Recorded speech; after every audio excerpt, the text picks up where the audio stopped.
enough. You've heard about Big Sis and the giant telescreens everywhere in the aftermath of the underwear bomber. The 9,000 locations of malls and Walmart saying don't trust anybody but government. Of course, don't trust anybody but the police state.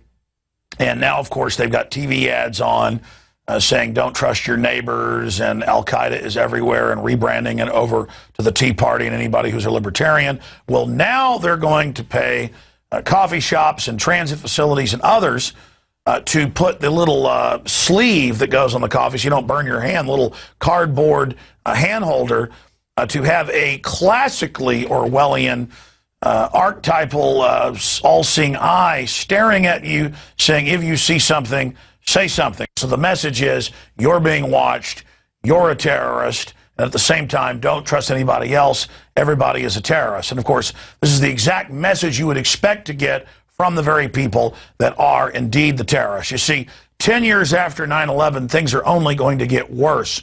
More groping, more checkpoints with TSA-trained goons grabbing your wife's breasts and your child's genitals at the NFL football game. Not less. The more liberty you give up, the more tyranny you will live under. The American people, over 85%, are sick and tired of the private Federal Reserve and want it abolished.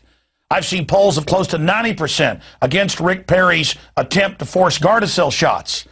USA Today, 85% against the TSA. I tell you, I talk to people on the street, it's more like 98%. I've talked to reporters at local TV stations when they've got to go down and do an interview, and they're told, find somebody who supports the TSA and what they're doing. They've got to interview 40-plus people to find one person that supports it. In fact, that's an idea for tomorrow. A man on the street in Austin will get into the TSA at the airports. But now they're expanding out, as we've already covered, to the NFL.